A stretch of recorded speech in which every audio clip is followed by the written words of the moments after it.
Bismillah, bismillah. Kita mulai 3 suku insyaAllah.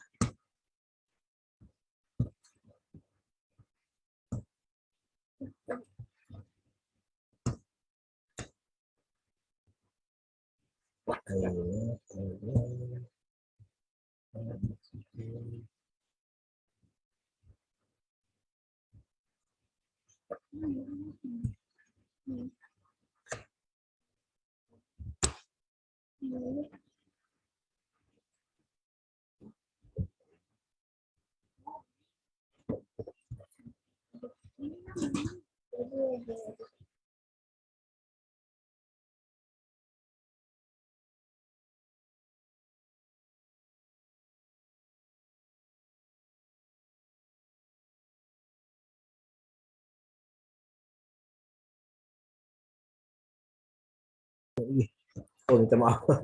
Okey, kita mula insyaAllah. Bismillahirrahmanirrahim. Assalamualaikum warahmatullahi wabarakatuh.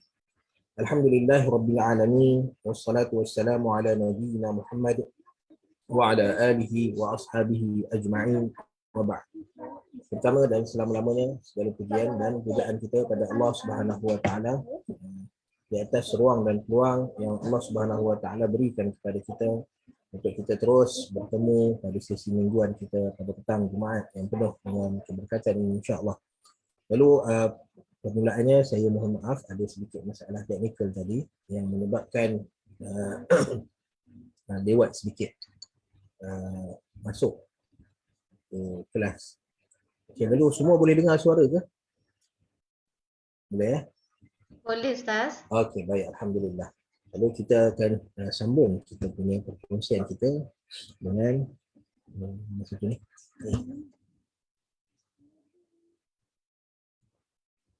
Okey. Baik, kita sudah sampai pada ayat ke-95 daripada surah An-Nisa. Di mana dalam ayat ini Allah Subhanahu wa taala menyebutkan la yastawil qa'iduna minal mu'minin. Allah Subhanahu wa taala sedang menceritakan tentang golongan ini. Tentang golongan al-mu'minun. Al-mu'minun berasal daripada perkataan iman. Ya, iman ini kita sebut sebelum ni adalah merangkumi 3 perkara.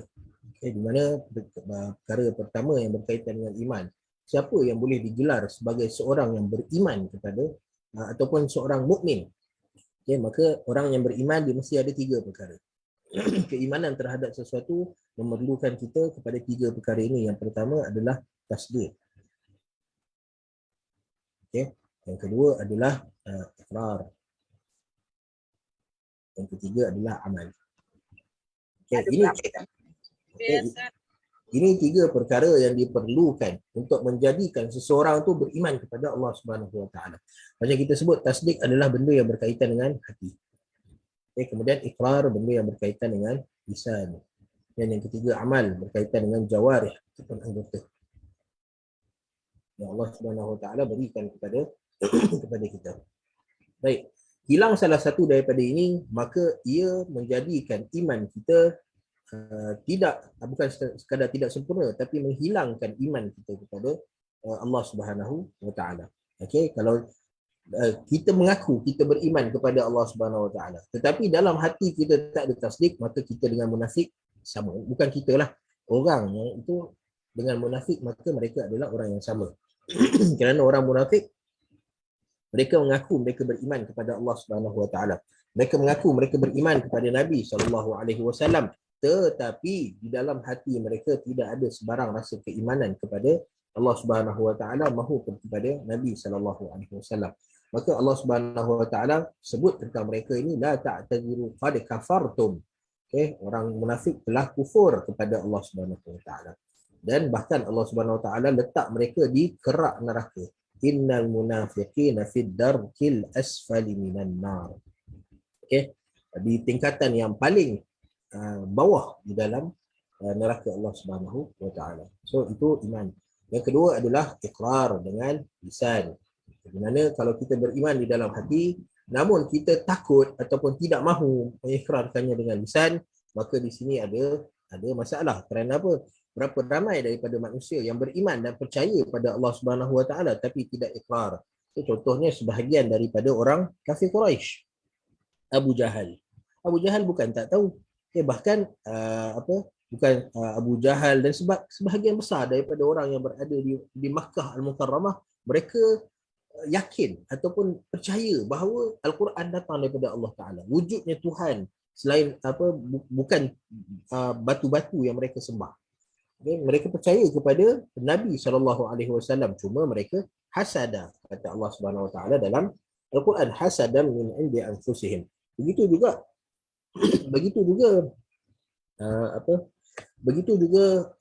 kita kata orang-orang yang beriman dengan Nabi Musa, dengan Nabi Isa, orang Yahudi dengan Nasrani. Mereka ini adalah orang-orang yang percaya dalam hati tentang kenabian Nabi SAW. Kalau tak, mereka tak akan berkumpul dekat Madinah Al-Munawwarah. Orang-orang Yahudi tak akan datang dekat Madinah Al-Munawwarah. Najasyi dia tak akan terima orang-orang Islam yang berhijrah ke Habsyah. Okey. Najasyi seorang Kristian, tapi kenapa dia akhirnya dia beriman kepada Allah Subhanahu Wa Taala? Dia terima kerana apa? Kerana dia percaya dan yakin. Orang-orang Nasrani percaya dan yakin tentang kenabian Nabi SAW. Namun apabila tidak diikrarkan dengan lisan, maka bermakna di sana adanya kecacatan pada iman yang menyebabkan iman mereka habis, tidak dikira sebagai seorang yang beriman pada Allah Subhanahu Wa Taala. Dan yang ketiga adalah amal. Amal ni ada dua jenis. Amal untuk yang berkaitan dengan iman ni dia ada dua jenis. Satu, amal tak nak buat. Satu, amal kata tak ada. Beza orang tak nak buat dengan orang yang kata tak ada. Orang yang tak nak buat, mereka berdosa besar. Ini berdosa besar. Orang yang kata tak ada, maka ini kufur.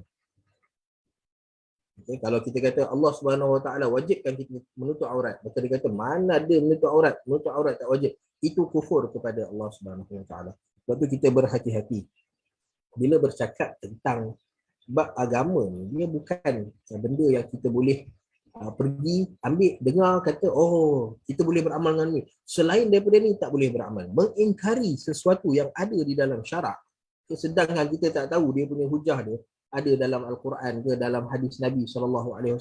Tiba-tiba kita panggil dia kata benda ni tak ada, ini adalah bid'ah, ini adalah benda yang tak ada. So berhati-hati kita mengingkari kewajipan sesuatu, mengingkari kewujudan sesuatu di dalam syarak, ataupun benda yang tak ada dalam syarak, maka kita letakkan dia ada di dalam syarak, maka itu adalah kekufuran.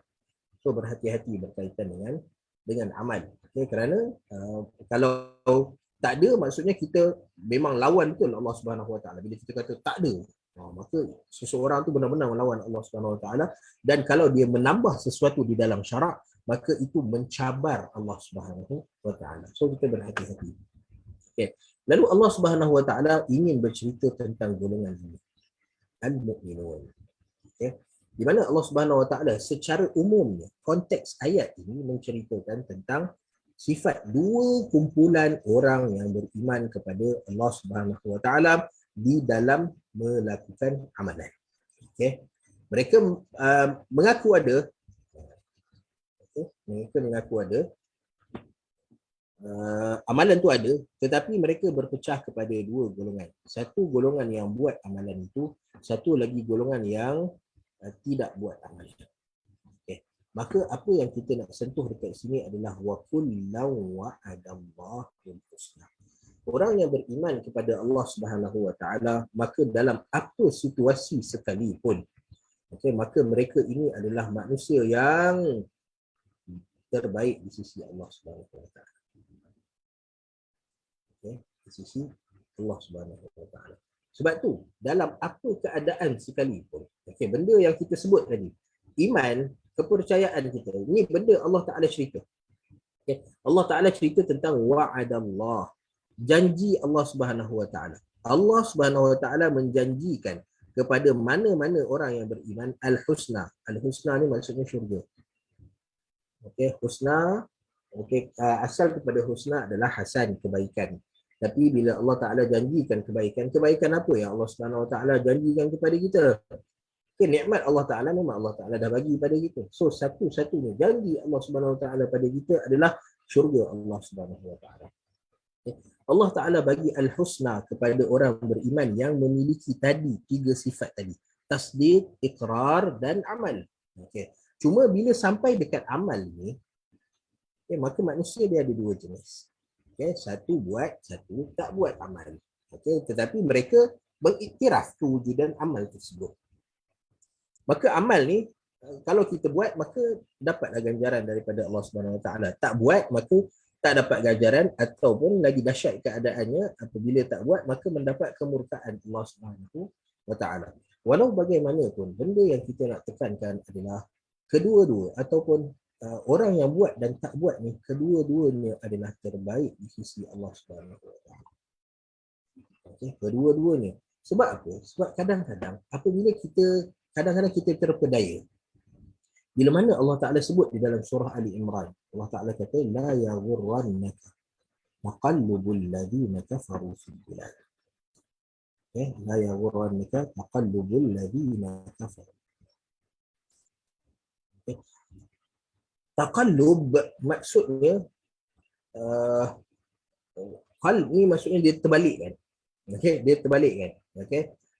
Taqallub maksudnya dia menterbalikkan orang lain untuk dia duduk dekat atas. Akhirnya dia seorang yang terbuka. Maksudnya bila kita tengok ada kumpulan orang-orang yang tak beriman pada Allah Subhanahu Wa Taala, kita nampak mereka ni hebat. Albert Einstein, apa lagi? Orang-orang yang dulu pernah dengar Anthony Robbins, siapa lagi? Steve Jobs, siapa? Dekat Samsung, dia punya owner dia yang buat Samsung. So kita tengok ada orang-orang kan, bahkan kadang kita cerita tentang satu masyarakat, dia tak beriman pada Allah Ta'ala, itu masyarakat yang hebat. Contohnya masyarakat Jepun. Contoh masyarakat kat Finland. Bila kita sebut tentang pendidikan, kita duk cerita Finland bagus. Sedangkan betul ke pendidikan kat Finland tu yang terbaik dekat dunia? Betul ke pendidikan dekat UK dengan Australia tu yang terbaik kat dunia? Sampai kan jadual persekolahan pun ikut. Jadual persekolahan pun kita ikut mereka ni. Nak kata sampai orang bila nak masuk, orang dah tak kalau zaman dulu kan orang letak keyakinan pada SPM kan. Sekarang ni semua nak cari apa yang ICGSE, apa benda tadi punya exam A-level, O-level. Orang duk cari benda-benda seperti itu. Sebab apa? Kagum dengan benda-benda yang berada di pada masyarakat ini. Kekaguman tu ada masalah? Tak ada masalah. Jiwa manusia inna nafsa majbulatun ala hubbil khair. Jiwa manusia ni memang dia dicipta untuk suka kepada benda-benda yang baik, untuk suka pada benda-benda yang hebat. Maka itu tak ada masalah. Benda fitrah tak ada masalah. Cuma Allah Subhanahu Wa Taala bagi peringatan kepada kita. La yaghurrannaka. Al-ghurur maksudnya tertipu. Jangan kamu tertipu dengan kehebatan orang kafir. Allah Ta'ala mengiktiraf. Bukan kata tak ada orang kafir yang taqallub. Bukan Allah Ta'ala kata jangan tiru. Tirulah benda yang baik, maka kita tiru. Kebaikan tak ada pada kita. Kita jumpa kebaikan kepada orang lain. Apa masalah kita tiru? Kita masyarakat yang tak suka senyum sesama sendiri. Kita masyarakat yang tak suka bagi salam sesama sendiri. Bagi ucapan. Memulakan ucapan. Lalu sebelah-sebelah tahu, bawa balik dua-dua pakai kopiah, bawa balik daripada masjid, lalu sebelah-sebelah buat Tetapi kita tengok kat satu masyarakat yang jumpa walaupun tak beriman pada Allah Subhanahu Wa Taala, tapi bila jumpa good morning, excuse me, kita kata baik ni diorang ni, ramahnya mereka ni. Okay, so kita kagum dengan masyarakat tu. So ada masalah, ada masalah pada benda tu. Dan Allah Subhanahu Wa Taala pun mengiktiraf benda tu pada mereka. Dan Allah Taala tak pernah larang kita. Cuma Allah Taala bagi tahu kita, jangan kamu tertipu. Apa maksud tertipu? Maksudnya ialah ada sebahagian orang bila dia nampak hebatnya masyarakat yang bukan Islam, orang yang bukan Islam, sistem bukan Islam, seperti mana yang banyak dalam kita punya kehidupan seharian, kita berinteraksi dengan sistem-sistem yang bukan Islam. Pemerintahan, kita ada demokrasi, dekat bank kita ada sistem perbankan, dalam takaful, dalam insurans, dalam insurans kita ada sistem konvensional, dalam perundangan kita ada perlembagaan, dan kita ada undang-undang yang digariskan oleh manusia. Okey, maka Allah Subhanahu Wa Taala bagi tahu pada kita, jangan kamu tertipu. Maksud tertipu tu ialah bila mana Allah Taala dah bagi tahu satu statement pada kita. Allah Taala kata walai yaj'alallahu bil kafir 'alal mu'minina sabila. Allah Subhanahu Wa Taala tidak akan bagi ruang, tidak ada peluang untuk orang yang tidak beriman pada Allah Taala untuk berada di atas daripada orang yang beriman pada Allah Subhanahu Wa Taala. Okey, macam satu soalan yang saya terima pada sesi yang lepas berkenaan dengan kita nak pilih pemimpin kita. Okay, pemimpin kita dari kalangan orang-orang yang bukan Islam. Boleh tak kita ambil orang-orang yang bukan Islam sebagai pemimpin? Sebab apa? Kita nampak orang bukan Islam ni, walaupun dia tidak Islam, tapi dia ada sifat amanah, dia ada bertanggungjawab, dia ada dia ada keahlian untuk menjadi seorang pemimpin. Sedangkan dari satu sisi yang lain, kita ada orang-orang Islam yang ada dan yang terbaik yang kita ada tidak mampu untuk menjadi seorang pemimpin, mengawal takbir. Okay, maka boleh tak kita lantik? Jawapan dia adalah boleh, kita tak ada masalah. Okey, cuma satu perkara yang kita kena tahu adalah kita tidak boleh ada walak. Okey, apa dia walak ni? Walak ni adalah kita punya rasa ketaatan, kita punya kesetiaan kepada mereka. Tidak boleh ada sama sekali. Okay, maksudnya kita hanya melantik mereka sebagai pemimpin untuk mengurus tadbirkan kita punya kehidupan. Hubungan antara kita dengan negara, antara rakyat dengan pemimpin. So mereka hanya mengurus tadbirkan. Okay, tetapi kita tidak boleh ada walak sama sekali. Apa dia walak? Walak ni perasaan suka. Oh, seronoknya saya orang bukan Islam ni jadi pemimpin kepada orang Islam. No. Okay, Allah Ta'ala kata jangan tertipu. Hebat mana pun walak kamu adalah sesama Muslim. Okay, so tanggungjawab kita lah sekarang ni tinggal. Bila mana Allah Ta'ala kata nampak macam contoh kita nampak bahasa yang paling banyak diguna pakai lingua franca dekat seluruh dunia adalah English. Okay. Lalu kita pun tengok kita kena ikut kena ikut rentak orang English. Memang kita kena ikutlah rentak Amerika ke UK ke, sebab memang keperluan kepada English. Okey. Lalu kita kagum dengan orang-orang yang boleh speaking. Mat Saleh ni kita angkat kedudukan dia. Datang orang Amerika, wah Amerika. Datang orang UK, wah orang UK. Okey. Dan apa yang sepatutnya kita buat adalah kita angkat orang-orang yang beriman pada Allah Subhanahu Wa Taala untuk menguasai ini. Okey. Sebab apa? Nikmat ini sedang disalahguna. Okey, ataupun sedang diguna pakai oleh orang-orang bukan Islam. Okay. Ni cerita tentang English dia. English, bahasa, bayan, kemampuan berbicara adalah nikmat Allah Ta'ala bagi pada manusia. Dan nikmat ini sedang dikuasai oleh orang-orang yang tidak beriman pada Allah SWT. So apa patut kita buat? Bukan kita ikut mereka, tapi kita melahirkan golongan-golongan yang boleh take over, yang boleh mengambil alih nikmat English ni daripada orang-orang yang tidak beriman pada Allah Ta'ala. Sama juga, kita ambil dalam mana-mana bidang. Ekonomi contohnya.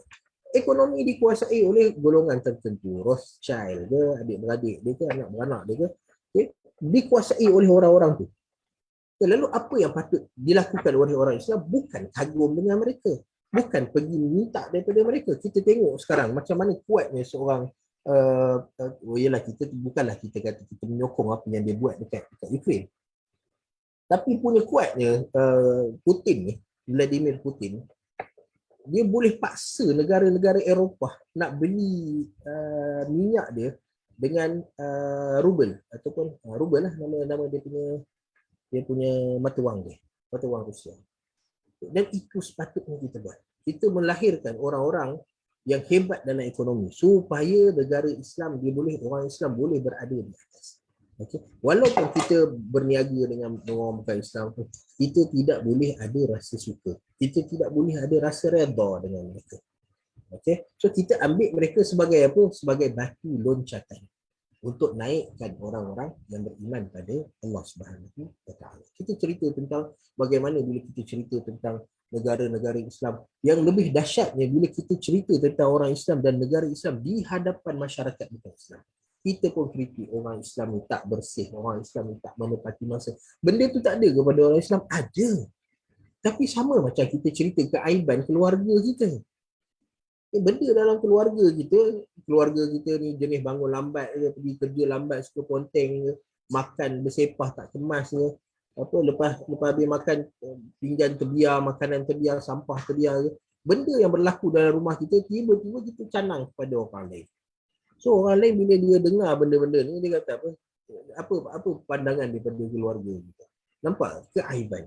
Lalu kita pun pergi canang pada orang ramai tentang keaiban. Kita orang Islam tapi bangga bercerita pada orang bukan Islam tentang keaiban orang yang beriman pada Allah Subhanahu Wa Taala. So kena faham ini al-wala.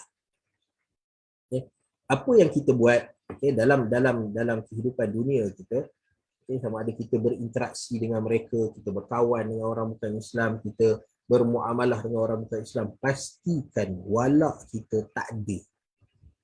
Okay, bila walak kita tak ada, maka ia dipanggil sebagai al-bara'. Okay, al-bara', surah al-bara', surah Taubah. Bara' maksudnya dalam hati kita tidak ada langsung perasaan redha, suka, sayang kepada orang yang tidak beriman kepada Allah Subhanahu Wa Taala. Sebab apa? Sebab mereka ini adalah golongan yang Allah Subhanahu Wa Taala sendiri tak redha pada mereka. Tiba-tiba datang pada kita kata apa masalah dia? Masalah dia adalah kerana Tuhan kita tak redha pada mereka, maka seharusnya kita ikut Tuhan kita, Allah Subhanahu Wa Taala. Ada pun orang yang beriman pada Allah Subhanahu Wa Taala, maka ini ujian Allah Subhanahu Wa Taala pada kita semua orang yang beriman. Maka kita tengok orang beriman ni lah paling banyak masalah dia.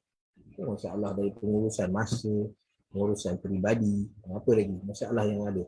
Walau bagaimanapun Allah Subhanahu Wa Taala nakkan kita supaya walak. Tengok macam mana sekalipun orang yang beriman pada Allah Subhanahu Wa Taala mesti ada rasa kasih dan sayang. Sebab apa? Innamal mu'minuna ikhwah. Allah Taala kata semua orang yang beriman pada Allah Taala adalah bersaudara. So macam mana kita hubungan dengan adik-beradik? Jahat macam mana adik kita pun. Okey. Adik-beradik kita, abang kita, kakak kita ke adik kita, macam mana jahat sekali pun ada tak kita nak buang daripada keluarga kita? Kita marah tak dia marah. Anak kita, cucu kita marah tak dia marah. Tapi ada tak kita nak buang daripada keluarga kita? Nak masukkan dia dalam jail ke? Tak ada. Hatta kalau nak masuk jail pun kita fikir 2-3 kali. Orang yang ada masalah macam masalah mental ke contohnya, ataupun masalah yang baru ni keluar, penyalahgunaan dadah ke masalah. So kita tahu benda tu salah. Tetapi bila kita nak hantar mereka untuk rawatan, untuk apa, berat hati kita, betul tak? Sebab apa? Sebab kita ada perasaan sayang. Dan itu Allah Ta'ala nak. Kita tengok orang kadang-kadang kita jumpa ada kumpulan manusia yang jenis tak mandi seminggu kan, badan berbau. Kita pun cukup benci, tak suka pada. Dalam keadaan dalam urusan seharian kita tak apalah, kita jauh lah daripada ni sebab kita tak selesa. Bahkan malaikat pun tak suka. Innal malaikah tata'azza mimma yata'azza minhu banu Adam. Kita tak selesa dengan bau yang tak elok. Tetapi dalam hati kita mesti ada rasa sayang. Rasa sayang inilah yang menyebabkan kita datang pada mereka kata, Syekh, ya akhi, ya ukhti, kamu ada ni sikit lah. Kita bagi tahu pada mereka. Tapi bila tak ada rasa sayang, rasa tak suka, rasa benci, kita boleh tengok sendiri. kita jauhkan diri daripada mereka. Buat salah pun tak ada rasa nak tegur. Mereka dalam kesusahan pun tak ada keinginan nak tolong. Sebab apa? Tak ada walak. Walak tu tak ada. Walak kita kepada orang yang kita suka. Bukan kepada orang yang Allah Subhanahu Wa Taala nak kita bagi walak. Iaitu pada orang yang beriman kepada Allah Subhanahu Wa Taala. So nampak Allah Subhanahu Wa Taala sebut wa kullu wa'adallahu husna. Semua ni Allah Ta'ala, kedua-dua golongan yang beriman ni Allah Ta'ala jadikan syurga. Sedangkan satu buat apa Allah Ta'ala perintah, satu lagi tak buat apa Allah Ta'ala perintah. So orang yang tak buat Allah Ta'ala perintah ni, kita pun macam mana dengan orang macam ni? Tapi Allah Ta'ala kata dua-dua Allah Ta'ala janjikan al-husna. Sebab apa? Sebab Allah Ta'ala pilih mereka untuk jadi orang yang memberikan taat setianya pada Allah Subhanahu Wa Ta'ala. Okay, cuma pembentukan masyarakat, situasi yang ada menyebabkan kepribadian mereka terbentuk seperti itu. Acuan mereka jadi seperti itu. Malas, tak suka kehadapan, spoon feeding. So benda-benda seperti ini yang menyebabkan nampak orang Islam terkebelakang. Walau bagaimanapun sebenarnya kalau kita nak promote orang Islam, kita boleh promote. Berapa ramai orang yang kita boleh tolak kehadapan. Dia macam contoh kalau kita baru-baru masa keluar Pfizer punya apa nama dia, Moderna punya vaksin. Bukankah yang buat tu adalah orang yang Turki, orang Islam Turki? Tetapi kenapa kita tak promote mereka, tolak? Kita boleh tolong promote, tapi kita lagi suka untuk promote orang-orang yang yelah, ada nama-nama dia, ada apa semua. Sebab apa? Sebab rakyat dia, rakyatan Amerika, rakyatan UK. So, media memang dah dikuasai oleh orang-orang yang pro bukan Islam. Dia tinggal kita yang sepatutnya tanamkan pada diri kita. Ini kehebatan orang-orang yang beriman pada Allah Subhanahu Wa Taala. So akidah ini dipanggil sebagai akidah al-wala wal bara. Okay, akidah yang disebut sebagai al-wala wal bara. Okay, so orang pernah dengar. Okay, al-wala wal bara. Okay, akidah al-wala dan al-bara ni pencetusnya adalah dalam hati kita. Sebab apa? Para sahabat dulu, contoh macam Abu Darda, okay, Sudai bin Ajlan. Okay, maka Abu Darda ni Uwaimir bin Ajlan, tak salah saya. Uwaimir, nama Abu Darda, Uwaimir. Okay. Abu Darda dia kata apa? Inna lanabushu fi wujuhi qaumin wa qulubuna latal'anuhum. Ada orang yang kami jumpa, kami senyum depan muka mereka, tetapi dalam hati kami melaknat mereka. Ini al-wala' wal bara'. Kasih sayang. Dan benda yang kita buat dekat dunia ni tak ada masalah. Kita sebab perkiraan kita dekat dunia adalah berdasarkan situasi yang berlaku. Tetapi apa yang berlaku dalam hati kita adalah antara kita dengan Allah Subhanahu Wa Taala. Sebab tu perlunya kita kepada al-wala' dan al-bara'. Sayang dan cinta kepada orang beriman dan berlepas diri daripada orang kafir. Okay. Lalu Allah Subhanahu Wa Taala dalam ayat ni Allah Taala ceritakan tentang dua kumpulan orang yang beriman. Okay. Di mana kita cerita sebelum ni al-qa'idun dan al-mujahidun. Al-mujahid daripada perkataan juhd, benda yang memerlukan kepenatan. Dan antara semua benda yang memerlukan kepenatan adalah jihad di jalan Allah Subhanahu Wa Taala. Okey. Lalu satu lagi kumpulan adalah al-qa'idun. Jihad kita cerita sebelum ni bahawa jihad ni dia ada dua. Okay. Satu jihad qital, satu jihad difa'. Jihad qital kita pergi keluar berperang. Okay, jihad difa' kita mempertahankan sesuatu yang menjadi hak milik kita. Jihad difa' adalah fardu ain. Jihad difa' dia tidak memerlukan kepada kita untuk meminta izin daripada ibu bapa, meminta izin daripada pemimpin. Itu adalah kita sendiri mempertahankan harta kita. Orang datang nak ceroboh rumah kita contohnya, maka kita mempertahankan diri kita, maruah kita, ahli keluarga kita, harta kita. Ini adalah jihad di jalan Allah Subhanahu Wa Taala. Dan jihad yang paling tinggi adalah jihad mempertahankan agama Allah Subhanahu Wa Taala. So itu jihad paling tinggi. Okay, tengok agama Allah Subhanahu Wa Taala diremehkan, dipermainkan, maka kita mempertahankan agama Allah Taala. Ini jihad yang zarwatu sanamin Islam. Puncak kepada gunung Islam adalah jihad mempertahankan agama Allah Subhanahu Wa Taala. Adapun mempertahankan benda lain memerlukan tenaga daripada kita, kesungguhan daripada kita, menuntut ilmu contohnya. Untuk ajak anak kita supaya ajar dia supaya jadi orang yang beriman pada Allah Subhanahu Wa Taala. Okay, ajar dia, didik dia untuk menjadi anak yang saleh, untuk belajar ilmu yang mendekatkan diri pada Allah Taala. Itu adalah jihad di jalan Allah Subhanahu Wa Taala. Macam kita cerita sebelum ni bagaimana perempuan-perempuan yang melahirkan anak, memperbanyakkan anak untuk apa? Supaya meramaikan orang yang beriman pada Allah Subhanahu Wa Taala.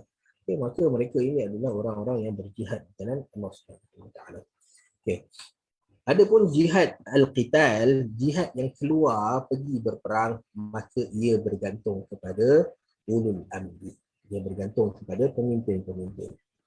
Kalau pemimpin kata wajib keluar, maka semua orang wajib keluar. Kalau pemimpin bagi pilihan, maka ia pilihan. Kalau pemimpin kata tak apalah, tak nak keluar pun tak apa, maka kita pun boleh pilih, tak ada masalah kan. Dan dalam kita berjihad, jihad qital ni, nak keluar pergi berperang ni, maka kita memerlukan kepada izin ibu bapa. Di mana Nabi SAW satu ketika mana Nabi nak keluar pergi berperang, maka ada seorang lelaki datang kepada Nabi SAW. Maka kata kepada Nabi SAW, wahai Rasulullah, aku nak ikut sama keluar pergi berperang. Maka Nabi SAW tanya pada dia, ahayyun walidat, adakah ibu dan ayah kamu masih hidup? Maka jawab lelaki ini, ya, mereka masih hidup. Maka Nabi kata apa? Fafihima fajahid. Kalau kamu betul-betul nak berjihad, maka jihad kamu ni jihad qital, nak keluar pergi perang. Maka Nabi kata jihad kamu adalah pada ibu dan ayah kamu dulu. Kalau settle yang tu, maksudnya mak dengan ayah kamu kata, okey, tak ada apa, pergilah. Pergi kamu berjihad di jalan Allah Subhanahu Wa Taala, maka time tu baru kamu masuk dalam medan perang. Tapi kalau ada ibu dan ayah kamu, maka itu tanggungjawab kamu adalah pada mereka, minta izin mereka dulu untuk pergi jihad qital. Nampak? Okey. Lalu kemudian Allah Subhanahu Wa Taala menyebutkan tentang satu golongan, ghairu ulil darar. Okey. Apa dia ghairu ulil darar? Okey, Allah Subhanahu Wa Taala kata la yastawil qa'idun. Allah Taala menceritakan tentang orang yang tak buat amalan. Allah Taala suruh dia buat, sama ada perintah wajib ataupun perintah sunat, dia datang daripada Allah Subhanahu Wa Taala, tapi tiba-tiba mereka tak buat. Maka tak buat, dia boleh mendatangkan kemurkaan Allah Subhanahu Wa Taala. Tapi kemudian ya Allah Ta'ala bagi kelonggaran. Kelonggaran kepada ghairu ulil darar. Apa dia ulil darar? Darar maksudnya yang ada mudarat. Darar maksudnya kemudaratan. Uli yang memiliki. Orang yang memiliki kemudaratan. Ini adalah antara samahatul Islam. Kecantikan Islam, flexibility Islam, keindahan Islam. Sebab apa? Kadang-kadang bila kita bercerita tentang Islam, contohnya, saya ambil satu sisi hukum. Bila kita cerita tentang Islam, tentang hukum, hukum contohnya, kita ambil hukum zina contohnya. Di mana orang yang berzina, maka hukumannya adalah disebat 100 kali. Maka kita pun cerita, kena sebat 100 kali, kena rejam sampai mati. So orang nampak pada Islam ni hukuman. Kena kalau mencuri kena potong tangan. Tapi tak ada orang yang nak menceritakan tentang samahatul Islam, tentang keindahan sisi Islam, di mana sebelum nak kena sebat 100 kali tu perlukan kepada kesaksian. Berapa ramai nak jadi saksi? 4 orang saksi yang baik agamanya dan baik fizikalnya. Lalu kalau orang yang baik agama dia nak benarkan ke zina itu berlaku, dia tak akan benarkan zina itu berlaku. Nampak dia dua lelaki perempuan sedang berkhaluat, dia akan terus hilang. Tak adanya dia tunggu, biar zina jadi dulu, lepas tu kita tangkap mereka, kita hukum. Tak ada. Kalau orang yang macam tu agama dia ada masalah. So nak cari 4 orang yang baik agama dia, baik fizikal baik mungkin ramai. Tapi yang baik agama dia, 4 orang untuk tengok orang berzina, itu bukan satu perkara yang mudah. Apa? Islam ajar benda tu. Tapi tak ramai yang nak menceritakan tentang benda ni. Nak lemparkan tuduhan pada orang bukan satu benda yang mudah. Bahkan siapa yang lemparkan tuduhan pada orang tanpa bawa datang saksi seramai 4 orang untuk kes zina contohnya, maka Allah Ta'ala kata ni orang fasik yang tak boleh nak diterima syahadah dia. Bahkan disebat 80 kali sebatan. So nampak tak kecantikan Islam? Tapi tak sampai orang nak cerita pasal benda ni. Okay? So Islam, kita cerita tentang kewajipan. Solat, puasa, zakat, haji, kata orang beban ni benda ni. Tapi kenapa tak cerita satu sisi yang lain di mana Allah Subhanahu Wa Taala bagi kewajipan ni ikut kemampuan seseorang. Orang yang tak larat nak solat berdiri, Allah Taala kata solat duduk. Tak mampu solat duduk, solat itijah, mengiring di atas rusuk kanan. Tak mampu juga baring. Tak apa, takat mana yang kamu mampu. So Allah Subhanahu Wa Taala bagi perintah. Dan kemudian Allah Subhanahu Wa Taala bagi kelonggaran kepada orang-orang tertentu, terutama pada perkara-perkara yang boleh membawa kepada kemudaratan. Okay. Kadang-kadang kita tak faham kenapa ada orang persoalkan apa masalah dia zaman sekarang ni kalau kita bermusafir kita puasa. Okay, bukankah musafir ni apa Nabi sallallahu alaihi wasallam kata apa laisa minal birri as-siyamu fis safar. Okay, Nabi kata bukan daripada kebaikan, bukan daripada Islam itu siam fis safar. Okay. Bukan daripada albir. Albir maksudnya dekat sini kesempurnaan iman ataupun Islam kita adalah asyam fis safar. Berpuasa ketika mana bermusafir. Lalu kita pun tertanya-tanya, zaman sekarang musafir naik kapal terbang dengan aircon, dengan kereta semua, apa masalahnya untuk kita tak puasa? Tapi kita nak tunjukkan samahatul Islam, kecantikan Islam.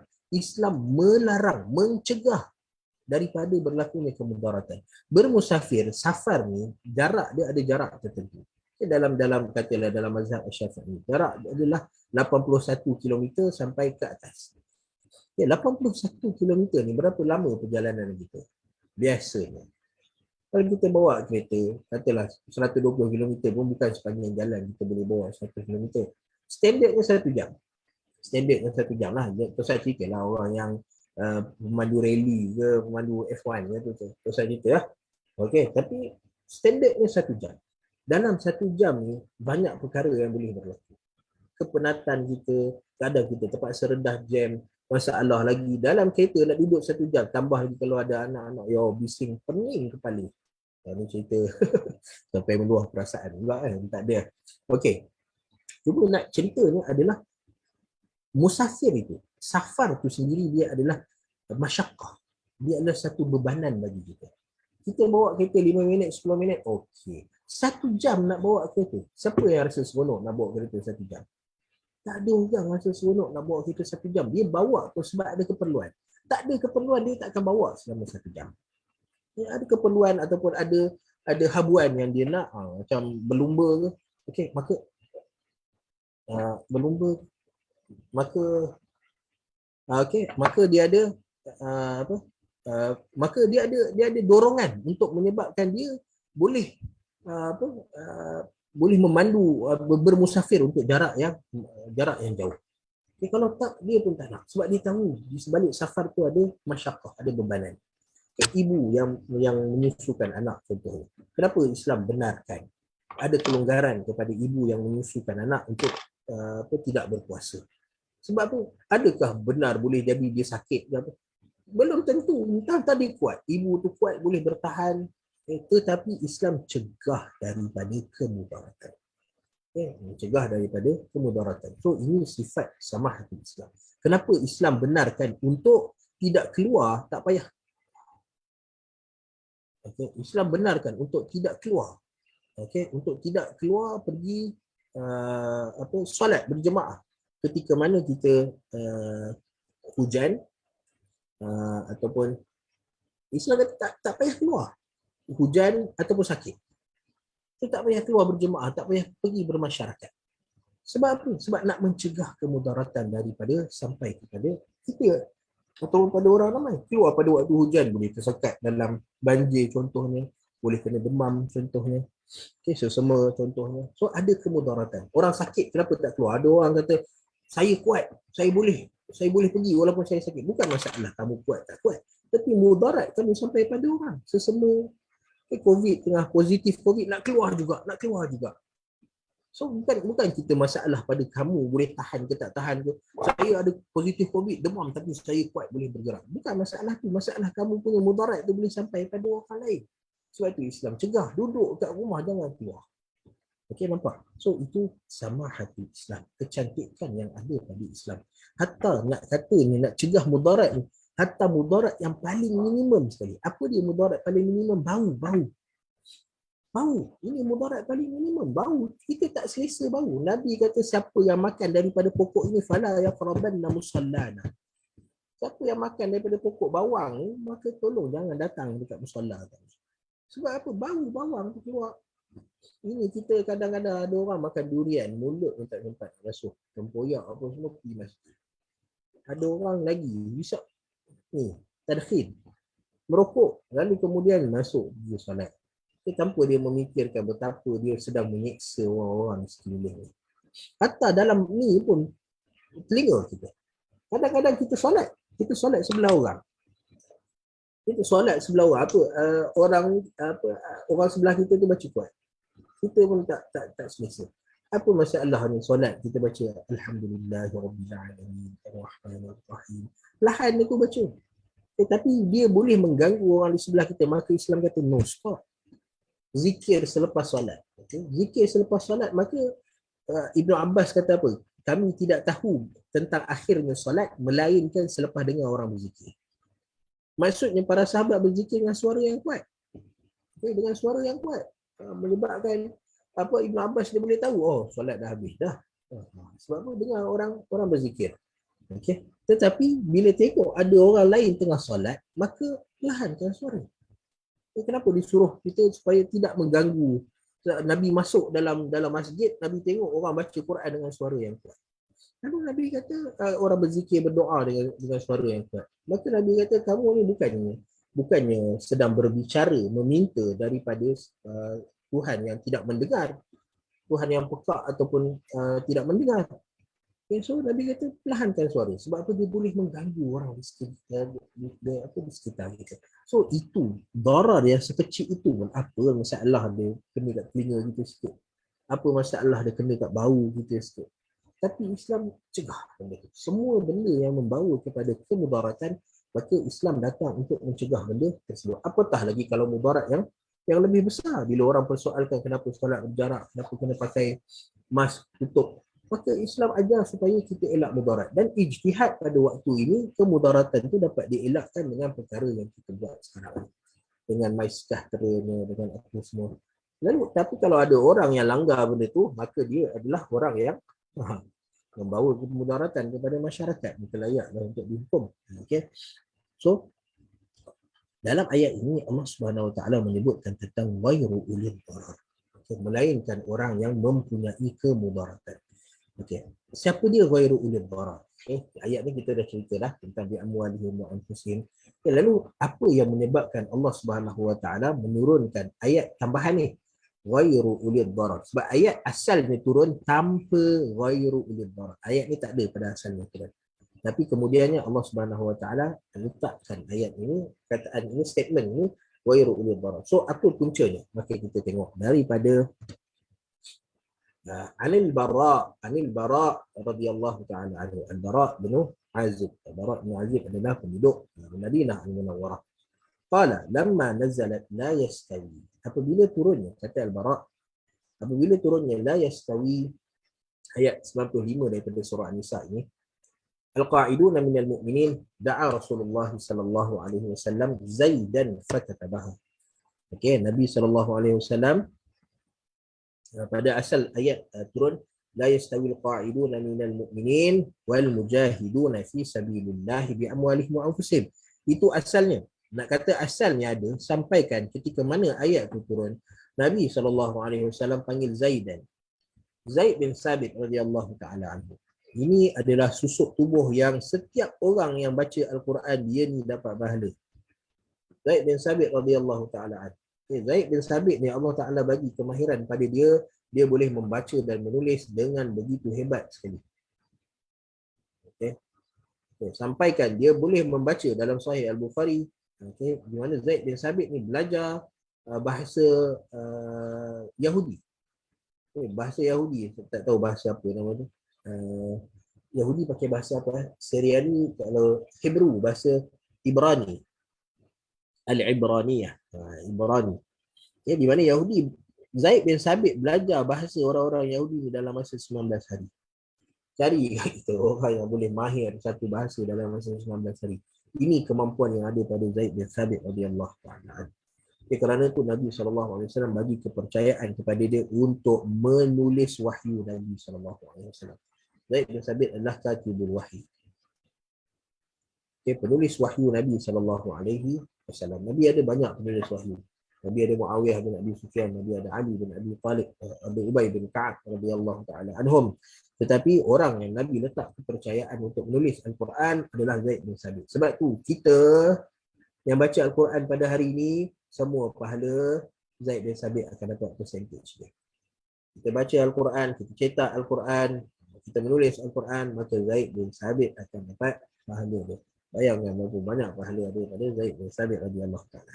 Dan Zaid bin Sabit ni juga adalah orang yang diberi kepercayaan oleh Abu Bakar As-Siddiq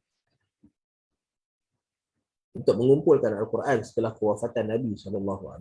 So Abu Bakar As-Siddiq radhiyallahu ta'ala antara masalah yang dihadapi oleh Abu Bakar As-Siddiq adalah kematian ramai orang-orang yang menghafal Al-Quran.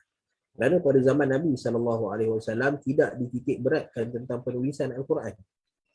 Yang dititik beratkan adalah hafalan. So ramai para sahabat yang menghafal Al-Quran. Namun setelah kewafatan Nabi SAW, banyak peperangan berlaku. Abu Bakar As-Siddiq terpaksa berperang dengan orang-orang yang mengaku Nabi, dan ini terlalu ramai. Al-Aswad Al-Insi, ada Musailimah Al-Kadzab, dan siapa lagi? Ramai orang-orang yang mengaku menjadi Nabi sebab nampak jawatan Nabi ni dia ada pengikut yang ramai, pengaruh yang hebat. So ramai nak jadi Nabi setelah kewafatan Nabi SAW. Kerana mereka tidak mendengar hadis Nabi SAW, فَإِنَّهُ لَا نَبِيَّ بَعْدِي. Tidak ada Nabi selepas aku, kata Nabi SAW. Sebab tu Abu Bakar Siddiq, dia tak berlengah lagi. Ada dia keluar orang mengaku Nabi, dia terus hantar tentera untuk memadamkan pembohongan besar tu. Lalu apabila Abu Bakar Siddiq mengarahkan peperangan, banyak peperangan berlaku, dan antara orang yang menyertai peperangan adalah para sahabat yang menghafal Al-Quran, orang-orang yang menghafal Al-Quran. Lalu istaharra al-qatla. Istaharra al-qatla bil mu'minin, ataupun istaharra al-qatla bi huffazil Quran min as-sahabah. Lalu banyak antara ramai yang korban syahid dalam peperangan itu adalah sahabat-sahabat yang menghafal Al-Quran. Lalu ini situasi yang besar yang menyebabkan Umar bin Khattab radhiyallahu ta'ala anhu pergi bertemu Abu Bakar dan kata, wahai Abu Bakar, dah ramai orang yang menghafal Al-Quran hilang ni, maka ditakuti Al-Quran yang akan hilang terus. Maka Abu Bakar As-Siddiq kata, ini benda yang baru, benda yang sukar untuk dilakukan wahai Umar. Tapi Umar dia terus memujuk Abu Bakar As-Siddiq. Akhirnya Abu Bakar As-Siddiq bersetuju untuk proses projek mengumpulkan Al-Quran. Dan dikumpulkan dan ditulis. Sebelum tu Al-Quran, Zaid bin Sabit ada tempat dia tulis dia punya Al-Quran dia. Ali bin Abi Talib ada tempat dia tulis. Ada sahabat-sahabat lain yang menulis juga Al-Quran. Tetapi apabila Abu Bakar As-Siddiq nak kumpulkan Al-Quran, dia nak kumpulkan baina daftarin. Dia nak buat dalam buku, dalam bentuk buku. Lalu orang yang dipertanggungjawabkan untuk benda itu adalah Zaid bin Sabit radhiyallahu ta'ala. Dan Zaid bin Sabit kata apa? Kalaulah Abu Bakar perintahkan aku untuk bawa bukit atas belakang aku ni, maka itu lebih mudah dan ringan padaku berbanding untuk mengumpulkan Al-Quran ini dan menulisnya. Ini adalah satu tugas dan bebanan yang amat berat pada kita Zaid bin Sabit. Lalu Allah Ta'ala panjangkan usia Zaid bin Sabit sehingga masuk zaman Uthman bin Affan radhiyallahu ta'ala. Maka pada zaman Uthman bin Affan, negara Islam makin besar. Lalu datanglah orang-orang daripada Uzbekistan, Turkmenistan, datang daripada Turki, datang daripada atas Turki ada apa? Greece. Tapi tak sampai situ lagi lah. So Turki. Datang daripada Iraq, daripada Syam, Lubnan. Dia datang ke masuk Islam. Dan masuk Islam mereka datang ke Makkah Al-Mukarramah, mereka menziarahi Nabi SAW di Al-Madinah Al-Munawwarah. Lalu apabila mereka membaca Al-Quran, maka setiap daripada orang ni dia membaca dengan cara bacaan dia sendiri. Okay, menyebabkan berlakunya khilaf yang begitu besar. Okay, sekarang ni kita khilaf mazhab ni pun. Kita khilaf mazhab, katalah kita ambil satu isu kunut subuh. Okay, nak kunut ke tak nak kunut? Mazhab Syafi'i kata kunut. Mazhab Hambali kata tak kunut. Itu pun dah bergaduh. Itu pun dah dah berbalah dah. Okey, ni tak boleh, ni apa ni bid'ah ni tak sesuai diamalkan. So padahal dua-dua pandangan ni adalah pandangan yang kuat. Yang bersandarkan kepada hadis Nabi SAW. Dua-dua pandangan adalah pandangan yang makbul, yang diterima oleh para cendekiawan-cendekiawan Islam. Itu pun dalam perbezaan fiqh pun kita dah berbalah. Bayangkan kalau kita dengar orang yang berbeza bacaan Al-Quran. Okay, kita dengar siratal ladzina an'amta 'alaihim.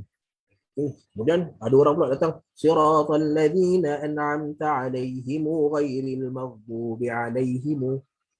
Okey. Ghairil maghdubi 'alaihim waladdallin. Okey, ada pula datang siratal ladzina an'amta 'alaihim. Okey, ada pula datang siratal ladzina an'amta 'alaihim. Kita pun kata ini bacaan apakah ini? So orang pun kata, kamu baca Quran betul ke? Kamu baca Quran betul? Bayangkan kalau pergaduhan seperti itu. Kan? Salah sikit bacaan Al-Quran, kita sensitif. Memang dalam bacaan Al-Quran, dalam kalam Allah Ta'ala, dalam perkara berkaitan agama, kita kena sensitif. Kita kena marah. Kalau jumpa orang buat kesalahan, ubah lagi, kita kena marah. Tapi kadang-kadang marah kita itu disebabkan oleh emosi, bukan disebabkan oleh ilmu. Kita tak tahu cara bacaan. Tapi bila kita dengar orang baca, kita kata, oi salah, salah. Kamu betul tak balik bacaan tadi? Okay, sedangkan ada bacaan-bacaan yang dibenarkan. Okay, macam contoh bila hatta dalam ilmu tajwid, pendetailan tajwid pun. Macam contoh nun mati jumpa dengan kha, nun mati jumpa dengan ghain.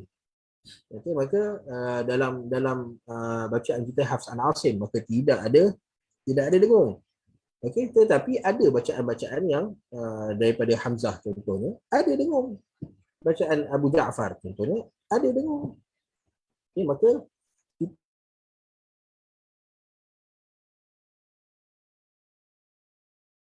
bacaan yang salah. Sedangkan bacaan itu juga bacaan yang daripada Nabi SAW. Masalah yang sangat besar. Okay, di mana orang Islam berbalah sesama mereka tentang bacaan Al-Quran. Lalu datang Huzaifah bin Yaman kata kepada Uthman bin Affan, adrikil ummah. Wahai Uthman, buatlah sesuatu sebelum al-ummah ini takhtalifu ikhtilaf al-yahud wal nasara. Sebelum berbalahnya orang Islam ini seperti mana dan berpecahnya mereka seperti mana berbalah dan berpecahnya orang-orang Yahudi dan Nasrani. Maka Uthman bin Affan kata, okey, mushaf-mushaf yang dikumpulkan pada zaman Abu Bakar As-Siddiq kita kumpulkan dan kita buat satu versi sahaja. Dan versi inilah yang dinamakan sebagai versi Resam Uthmani. Ya, mana kita tahu sekarang Quran-Quran yang ada Resam Uthmani ini datang daripada mana? Datang daripada zaman Uthman bin Affan, dan yang dipertanggungjawabkan untuk buat benda itu adalah Zaid bin Thabit radhiyallahu ta'ala. Ya. Lalu Zaid bin Thabit tulis ayat ni, ayat yang turun kepada Nabi SAW. Lalu bila mana ayat ini dibacakan kepada para sahabat Nabi radhiyallahu taala anhum, maka datanglah Ibnu Ummi Maktum. Abdullah Ibnu Ummi Maktum, ini nama yang famous. Okey, ada yang sebahagian riwayat lain kata nama dia Amru Ibnu Ummi Maktum.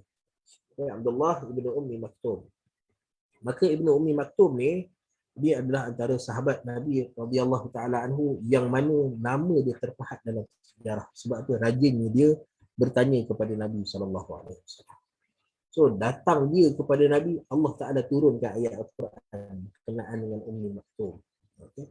Ini salah satu ayat yang turun disebabkan Abdullah bin Ummi Maktum. Dan dia ada satu cerita, satu ayat, satu surah yang Allah Ta'ala turunkan disebabkan Abdullah bin Ummi Maktum. Apa dia? Abasa. Abasa wa tawalla. Bahkan ayat Allah Ta'ala turunkan dalam surah Abasa itu adalah teguran kepada Nabi SAW. Ini Abdullah bin Ummi Maktum. Okay, dan berapa banyak hukum yang datang berkenaan dengan Abdullah bin Ummi Maktum. Saya nak cerita tentang satu perkara kaitan dengan Abdullah bin Maktum. Rumah dia, Abdullah bin Ummi Maktum ni, rumah dia jarak agak jauh daripada Masjid Nabawi. Tak jauh, bukanlah jauh sampai berpuluh kilometer, tak. Tapi rumah dia agak jauh daripada Masjid Nabawi. Okey, dan Abdullah bin Ummi Maktum ni kita kena tahu dia adalah rajul yang dharir, buta. Okey. Abdullah bin Ummi Maktum adalah seorang yang buta. Okey. So dia dah lah tak susah nak bergerak dan rumah dia jauh daripada masjid. Lalu dia datang kepada Nabi SAW sebelum kita cerita tentang ayat ni.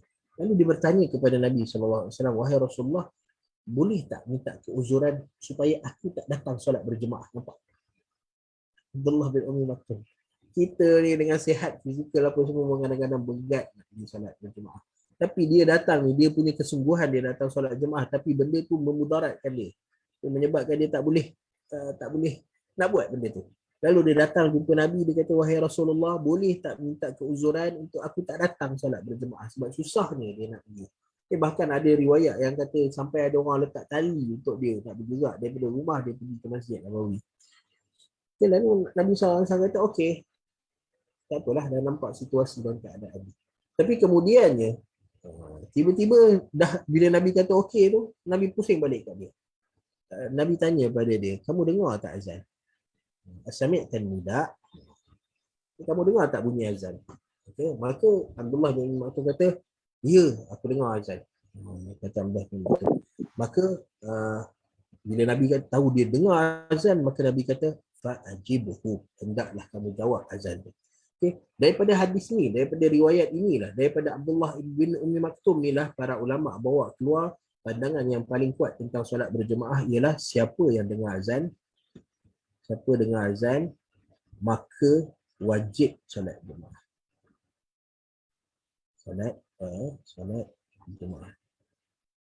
Okay. Di mana ada kawasan perumahan yang boleh dengar azan dan dia tidak ada kesukaran untuk pergi ke masjid.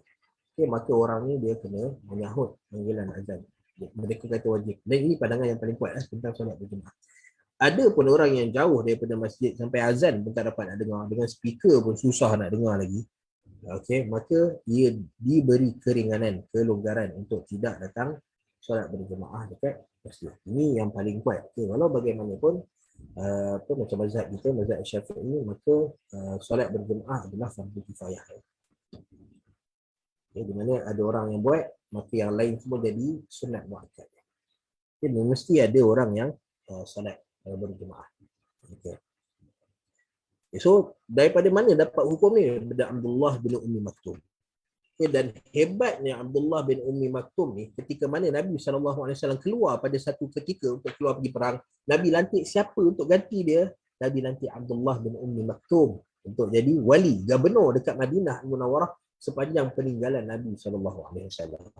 So, kedudukan Abdullah bin Ummi Maktum ni bukan benda yang simple. Okay, dan antara ayat yang turun disebabkan Abdullah bin Ummi Maktum ini adalah ayat ini. Okay, bila mana ayat ini turun? Allah Ta'ala kata, orang yang pergi berjihad, kedudukannya lagi tinggi berbanding dengan orang yang tak keluar pergi berjihad. Maka sedih Abdullah bin Ummi Maktum. Dia tak boleh nak pergi berjihad. Kenapa tak boleh? Kita janganlah tengok cerita Hollywood sangat. Hollywood ni tutup mata buta pun boleh. Itu mungkin ada, tetapi secara logiknya tak ada lah, susah kan. Okay? Tapi kita tak kata mustahil, boleh. Kelebihan Allah SWT bagi kepada sesiapa yang Allah Ta'ala kehendaki. Okay? Lalu Abdullah bin Ummi Maktum susah pergi berjihad, dengar bunyi pedang kiri kanan sini, macam mana nak tebas musuh, macam mana nak kenal mana musuh mana bukan. Dan kemungkinan dia akan bawa mudarat itu lebih besar kepada orang Islam berbanding dengan manfaat. Okay, maka orang-orang yang ada masalah fizikal, okay, ada masalah, maka tidak dibenarkan untuk keluar pergi berjihad. Bahkan kanak-kanak yang tidak sampai umur baligh pun tidak dibenarkan untuk keluar pergi berjihad di jalan Allah Subhanahu wa Ta'ala. Kerana kemungkinan darar yang mereka bawa, kemudaratan yang akan datang pada orang Islam lebih besar daripada manfaatnya. Melainkan kalau mudarat tu tak ada. Katalah dia dia ada syalal, dia ada lumpuh tangan contohnya. Jadi dia tak boleh nak gunakan tangan dia dengan baik. Tapi tangan dia lagi satu adalah tangan yang cukup hebat, cukup tangkas. Okey, dan dia boleh main pedang, pegang dua pedang pun dengan apa sebelah tangan je. Dia boleh main tombak pakai sebelah tangan. Okay, dia boleh tarik panah dengan sebelah tangannya. So dia ada mudarat tu, mudarat yang tak pasti pada dia. Okay, yang ni dia boleh keluar. Tetapi orang yang buta sebelah mata, tak boleh nampak, yang kena pakai kursi roda, yang dah terlalu ajuz, dah terlalu berusia, maka yang tidak digalakkan untuk keluar pergi berperang. Kerana apa? Ditakuti bahawa akan ada mudarat pada mereka ni. Lalu Abdullah bin Umi Maktum bila dia dengar bahawa orang yang keluar pergi berjihad dapat satu darjat ketinggian lebih daripada orang yang tak keluar pergi berjihad, sedih Abdullah bin Umi Maktum. Sampai dia datang pada Nabi, fasyaka dararatah. Maka dia mengadu, wahai Rasulullah, aku nak keluar pergi berjihad, wahai Rasulullah, tapi tak boleh sebab apa ni. Mata aku. Okay. Maka Allah Subhanahu Wa Taala kata ghairu ulil darar, melainkan orang yang mempunyai darar, mudarat pada dia. Okay. Dia ada kemudaratan pada dia. Okay. Kemudaratan dia adalah dia tidak boleh melihat. Okay. Ini menyebabkan dia tidak boleh berfungsi seperti orang yang lain. Maka Allah Subhanahu Wa Taala bagi tahu bahawa walaupun orang-orang seperti ini, sekumpulan ini ada darar pada mereka, menyebabkan mereka tak dapat keluar pergi berjihad di jalan Allah Subhanahu Wa Taala, tetapi pahala dia sama macam orang yang pergi berjihad di jalan Allah Taala. Sebab tu kita kata jangan bersedih untuk golongan du'afa. Okay, untuk orang-orang yang lemah. Lemah ni bukan maksudnya lembik. Okay, du'afa dipanggil. Lemah ni maksudnya golongan macam anak-anak kecil. Anak-anak kecil, perempuan. Ini bukan bila kita kata lemah ni bukan maksudnya lembik, kita tak kuat, kita tak. Golongan lemah ni maksudnya dia tidak seperti lelaki, muqaranatan birrijal. Kalau dibandingkan dengan lelaki, maksudnya secara ni lelaki lebih kuat lah daripada golongan-golongan ni. Orang yang tua, sakit. Okey, ini adalah golongan du'afa. Okay, golongan orang-orang yang ada darar pada mereka.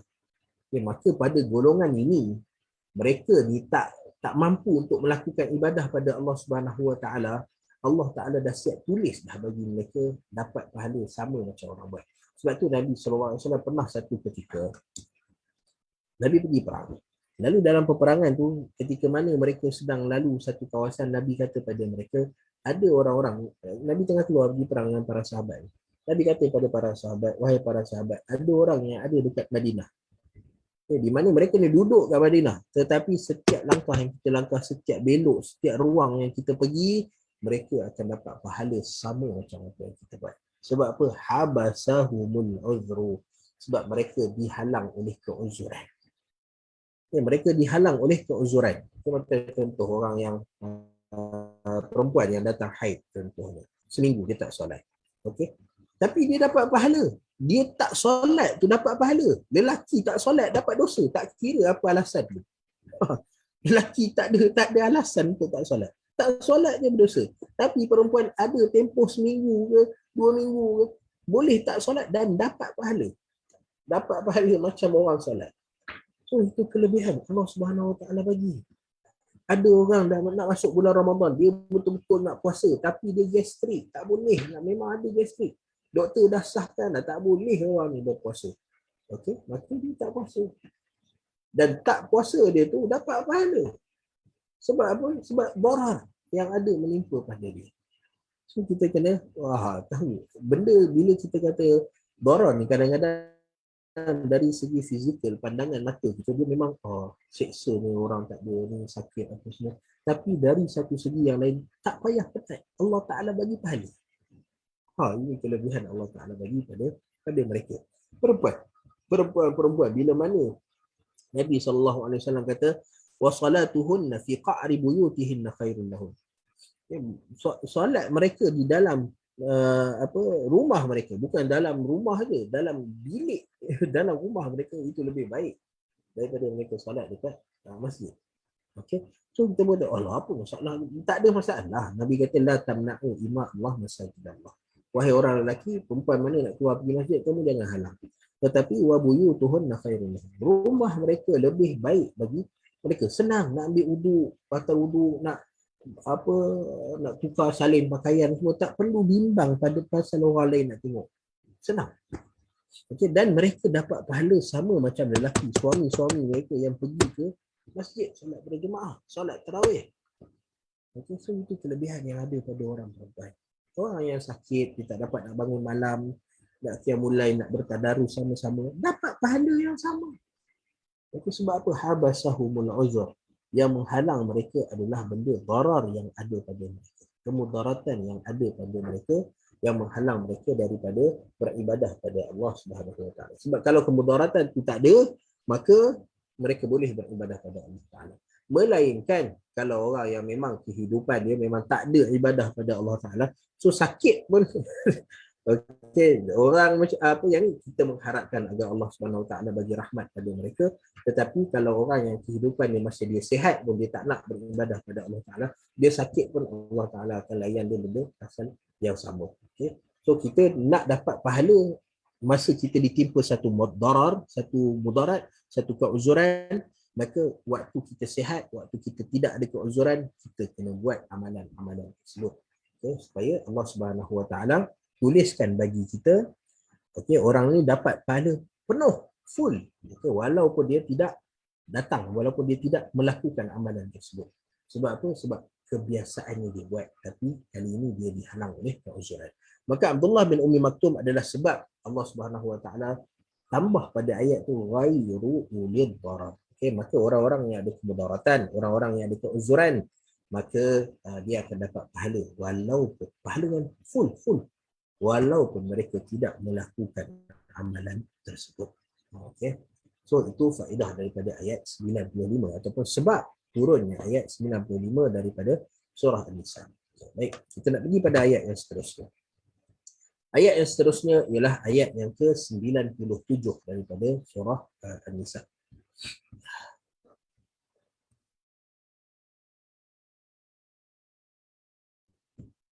Baik, ayat ni kita baca dulu. A'udzu billahi minasyaitonir rajim. Bismillahirrahmanirrahim.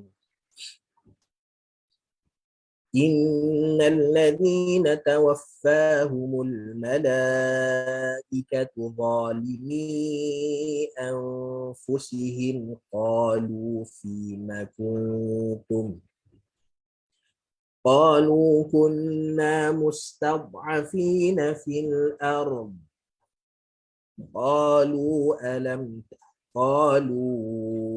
ألم تكن أرض الله واسعة فتهاجروا فيها فأولئك مأواهم جهنم وساءت مصيرا. Okay. Baik. Ini ayat ke-97 daripada surah Nisa. Innal ladzina tawaffahumul malaikatu dha. Okey, ingat huruf dha. Okey, jangan tertukar dha dengan ba. Okey. Ibnu Jazari rahimahullahu taala dalam matan dia Al-Muqaddimah Al-Jazariyah. Okey, nama dia dipanggil Al-Muqaddimah. Tapi kita panggil Muqaddimah Al-Jazariyah, nisbah kepada dia Imam Al-Jazari. Maka dia ada satu bab dia bawa. Wadadu bistiqalatin wa makhraji mayyiz min adh-dha'i wa kulluha taji. Okey. Ada dua huruf yang mana ba dengan dha bunyi dia hampir-hampir sama. Tetapi okey, dha ada bunyi dia, ba ada bunyi dia. Sebab tu wa in talaqayal bayanu lazimu. Okey, bayan kena ada perbezaan jelas antara dha dengan ba. Okey, ba, huruf ba, makhrajnya adalah tepi lidah disandarkan ke gusi sebelah kiri atau kanan. Kita pilihlah ba. Okey, adapun dha, maka hujung lidah jumpa hujung gigi atas. Okey, ataupun bahasa mudah dia bawa keluar sikit lidah tu. Dha. Okey, ba, nampak? Ba, lidah tak keluar. Dha, lidah keluar. Okey, boleh nampak Minta maaf. Okey. Zalimi anfusihim. Okey, anfusihim baris bawah bunyi dia i, tak nak hem. zalimi anfusihim, him tak nak, anfusihim. Okey. Qalu fima kuntum. Okey, kuntum. Okay, nun mati berjumpa dengan ta. Nun mati berjumpa dengan ta, kalau dalam ni dipanggil ikhfa hakiki. Okey, ikhfa. Okey, di mana ikhfa ni? Ikhfa pada nun mati ni. Maka kadang-kadang dia datang dengan tebal. Okey, kadang-kadang dia tipis. Okey, dia bergantung kepada minun, nun. Okey, tengok huruf selepas dia. Kalau huruf selepas dia nipis, maka nipiskan. Okey, bawa lidah kita turun ke bawah dengan senyumkan sikit. Fima kuntum, kuntum. Okey, kuntum. Okay. Tetapi kalau kita jumpa nun mati berjumpa dengan huruf tebal, macam contoh min qabl. Okay, nampak ni nun mati jumpa dengan qaf. Min qabl. Jangan min qabl, jangan senyum pula. Okey, min qabl. Okay, kerana qaf adalah huruf tebal. Okay, maka kuntum, ingat kuntum. Okey, jangan kuntum. Nampak dia punya ketebalan dia. Nipis kan? Kuntum. Qalu kunna mustad. Okey, bot dia ada istiqalah. Lamakan sikit pada makhraj dia. Mustad'afina fil ard. Sama juga yang ni. Bila kita nak berhenti pada perkataan al-ard, maka pastikan kita ada ra dan kita ada dad. Okey, berhenti pada setiap huruf tu. Al-ar, ra mati. Al-ar. Okey, dia ada getaran. Ra ada getaran dan dia ada bainiyah bin Umar. Fil ar, fil ar, fil ar. Apa? Ada getaran baru matikan dengan bad. Fil ar. Qalu alam takun ardullahi wasi'ah wasi'atan fatuhajiru fiha. فَأُولَٰئِكَ مَأْوَاهُمْ جَهَنَّمُ وَسَاءَتْ مَصِيرًا. وَسَاءَتْ jangan وَسَاءَتْ ni kebanyakan orang bila dia jumpa ta mati ni, dia pun tambahlah sikit bunyi kat belakang, bunyi sin. Dia tak ada sin, dia ada angin. وَسَاءَتْ وَسَاءَتْ مَصِيرًا. Angin, kita letak hujung lidah kita dekat makhraj ta. Hujung lidah, belakang gigi atas, lepaskan angin. Wasa'at masira, wasa'at masira. Okey, boleh ya? Baik, ayat ini pula cerita tentang apa? Innal ladzina tawaffahumul malaikatu zalimi anfusihim. Ya, Allah Subhanahu Wa Taala bercerita tentang satu golongan manusia yang diwafatkan oleh para malaikat. Okey. Lalu kata mereka zalimi anfusihim. Malaikat ni ketika mana dia ambil nyawa mereka dalam keadaan mereka menganiaya diri mereka sendiri. Okey. Zalimi anfusihim. Mereka orang yang beriman kepada Allah Subhanahu Wa Taala. Tetapi ketika mana malaikat cabut nyawa dalam keadaan mereka menzalimi diri mereka. Apa maksud menzalimi diri mereka? Sama ada contoh saya bagi contoh, bunuh diri. Minta maaf kalau ada orang yang bunuh diri yang tak selesa dengan perkataan. Okey, ini antara bentuk zalimi anfusih. Dia beriman pada Allah Subhanahu Wa Taala, lalu ada tekanan-tekanan yang ada pada dia. Ada masalah yang berlaku pada dia menyebabkan dia ambil keputusan untuk bunuh diri. Okey, lalu bunuh diri, lalu dia mati. Bunuh diri ni tak semestinya. Dia intihar, bunuh diri, tetapi dia tak semestinya mati. Okey, tapi ni tawaffahumul malaikah. Allah Taala cerita tentang orang yang mati dalam keadaan dia sedang nak bunuh diri. Okey. Maka malaikat ni bertanya kepada mereka. Qalu fima kuntum. Kamu ni apa masalah kamu? Okey. Qalu kunna mustad'afina fil ard. Maka kata orang-orang ni, kami ni adalah golongan mustad'afin. Mustad'afin ni adalah golongan-golongan yang oppressed, yang dizalimi. Okay. Orang-orang yang mustad'afin, yang dijadikan dhaif, dijadikan lemah. Mereka ni adalah orang-orang yang okey, ada negara, tapi negara diserang menyebabkan daripada kaya jadi miskin. Daripada kuat jadi lemah. So itu mustad'afin, kami dilemahkan, kami ditindas, kami dizalimi dekat dunia ni. Ini alasan yang mereka bagi kepada para malaikat. Mereka bagi pada Allah Subhanahu Wa Taala. Okay, mereka beri alasan kepada Allah Subhanahu Wa Taala bila mana Allah Subhanahu Wa Taala tanya, awak kamu bunuh diri? Awak kamu buat ni? Ada orang disebabkan oleh benda yang berlaku pada dia, tekanan dia ataupun apa yang berlaku pada dia menyebabkan dia memberi mudarat pada diri dia sendiri. Okey.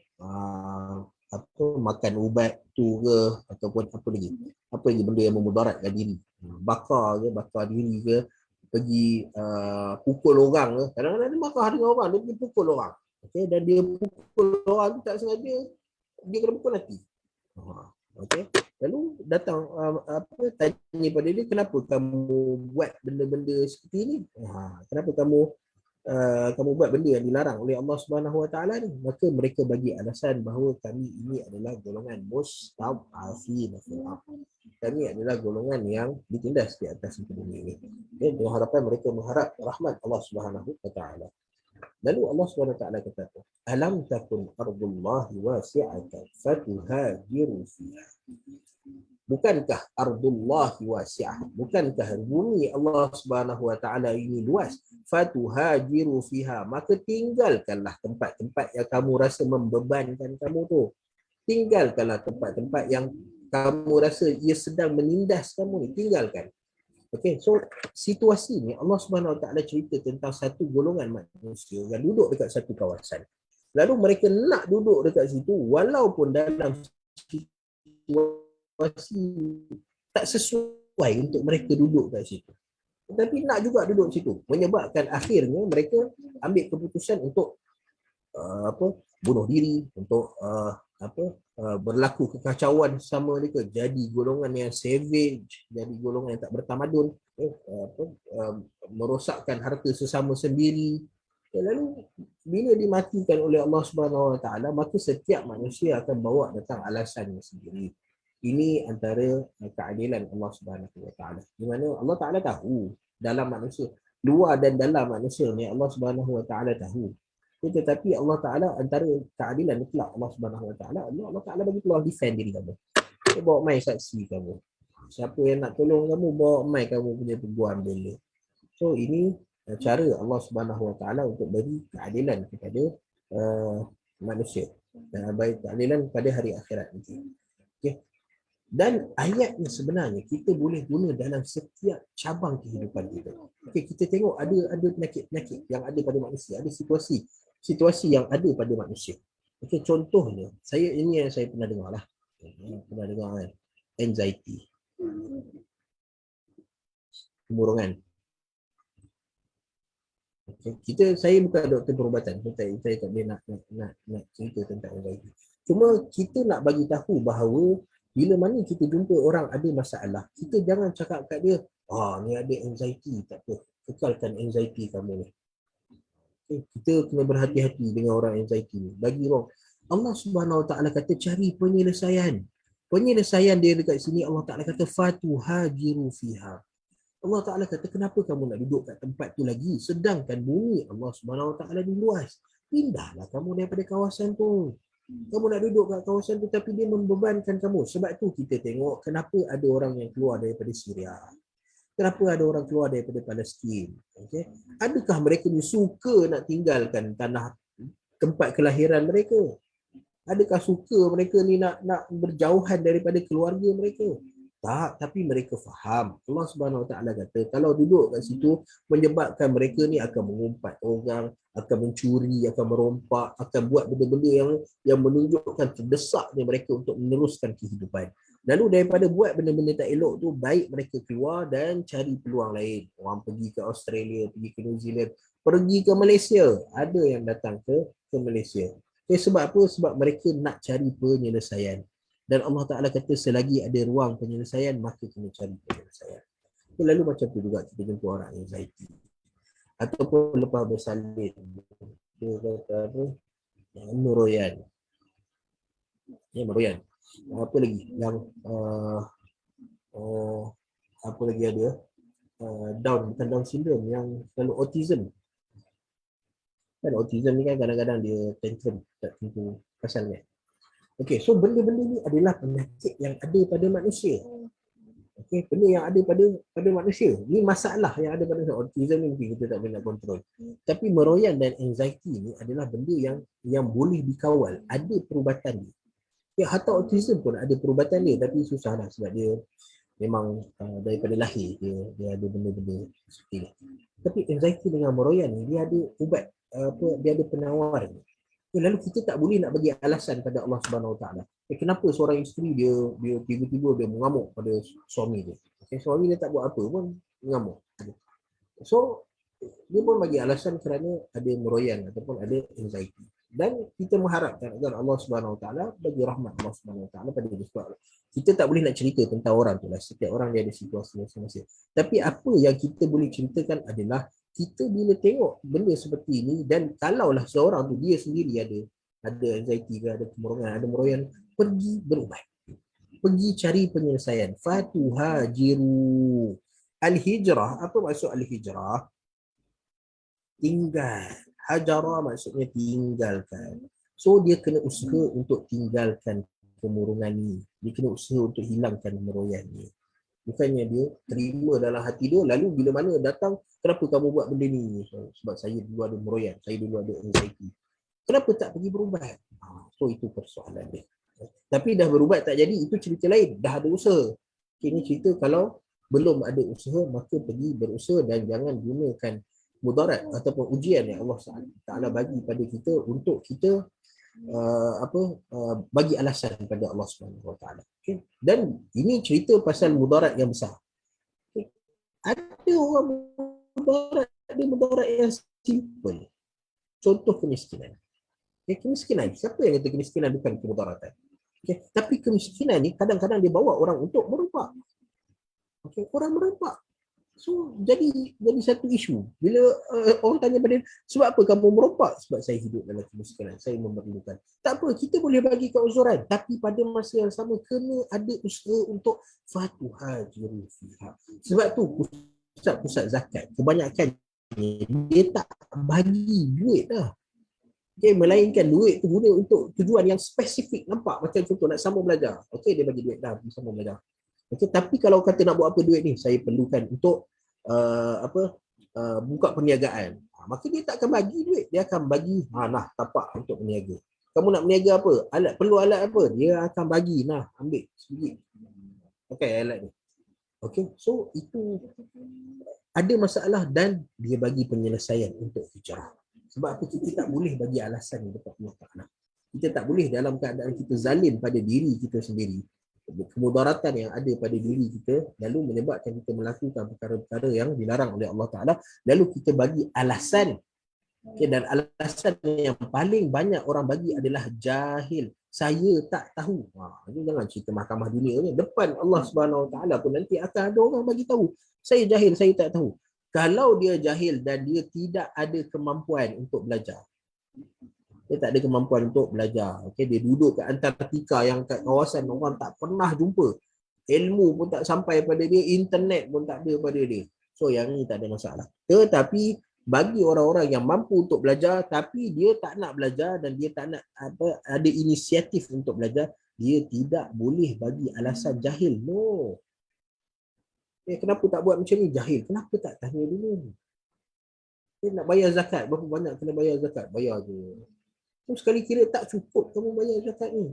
So, kenapa tak bagi tahu? Kamu tak tanya. Kita punya tugas kita untuk pergi belajar. Solat, cara solat kita betul ke tak betul. Cara kita, ni kita Alhamdulillah sebab negara kita negara Islam. Nak pergi umrah haji pun ada khusus umrah dan haji. Supaya kita tak masuk dalam tu, balik-balik kata, alah silap lah buat umrah haji. Bayangkan silap buat umrah dan haji. Benda yang boleh buat yang nak pergi tu punya susah. Tiba-tiba balik kita kata, silap lah buat umrah dengan haji hari tu. So bayangkan. So kita zalim pada diri kita sendiri. Okay, kerana apa? Kerana tidak ada tak ada usaha untuk hijrah. Maka Allah Ta'ala suruh benda yang kita boleh tinggalkan. Hijrah daripada itu kita hijrahkan. Okay, keadaan kita Okey, ni masalah kemiskinan contohnya. Tak ada ilmu, kejahilan, maka kalau boleh belajar, pergi belajar. Okay, so mesti ada fatuha jiru fiha. So, tanpa ada fatuha jiru fiha, maka Allah Subhanahu Wa Taala tidak akan terima alasannya. Kenapa? Allah Taala balas ni. Alam takun ardullahi wasi'ah. Bukankah bumi Allah Taala luas? Dia orang bagi alasan pada Allah Taala. Mereka bagi alasan kukuh ni, mustad'afina fil kami golongan yang ditindas di atas muka bumi ni. Tapi Allah Taala balas balik, bukankah bumi Allah Taala luas? Hijrahlah, tinggalkan kawasan tu. Kamu tahu kemiskinan itu masalah, tinggalkan. Kamu tahu kejahilan itu masalah, tinggalkan. Kamu tahu ada penyakit-penyakit yang berbentuk mental yang boleh diperbaiki pada kamu. Marah contohnya. Marah kan, dia ada rawatan, rehab untuk mengawal sifat marah. Ketagihan contohnya, ketagihan pada phone, kepada yang paling dahsyat sekali lah ketagihan pada benda-benda tak elok lah yang ada dalam internet. Okay, so ketagihan ni pada dadah, pada apa semua. So ini adalah benda di bawah kawalan kita, di bawah kawalan manusia. So bila kita takkan kita nak jumpa Allah Subhanahu Wa Taala, tanya kenapa kamu terus hisap dadah contohnya. Kenapa kamu terus tengok pornografi contohnya. Lalu kita kata, ya Allah susah nak kontrol. Ini ketagihan. Kenapa tak pergi berubat? Kenapa tak pergi merawat? Okay. Kita ada masalah, contohnya kita suka sangka buruk dengan orang. Pergi belajar, kontrol, belajar. Benda-benda yang mana kita boleh hijrah, maka kita kena cari cara untuk kita berhijrah. Okay. Dan Allah Ta'ala kata apa? Kalau kita tak buat benda tu, fa'ulaika ma'wahum jahannam. Tempat mereka adalah neraka Allah Subhanahu Wa Ta'ala. Okay. Zalimi anfusihim ni, dialah ni sampai ke tahap yang paling tinggi, kufur pada Allah Ta'ala lah. Sebab kita sebut sebelum ni bahawa perkataan zalim dalam Al-Quran artinya adalah kekufuran pada Allah Subhanahu Wa Ta'ala. So sampai ke satu tahap orang kufur, murtad. Lalu orang tanya, kenapa kamu murtad, keluar daripada agama? Kerana saya tengok orang Islam ni perangai macam tu. So kamu tak suka dengan orang Islam ni, pergi cari Islam yang lain, orang Islam yang lain. Mungkin kamu nampak orang Islam kat sini tak sesuai dengan jiwa kamu pergi kat golongan orang Islam ni, mereka baik pula, okey pula mereka dengan jiwa kamu. So cari penyelesaian, hijrah dan hijrah. Fa'ulaika ma'wahum jahannamu wa sa'at masira. Dan itulah seburuk-buruk tempat. Okay, so ambil kata kuncinya adalah zalimi anfusihim. Mereka melakukan benda yang Allah Subhanahu Wa Taala larang.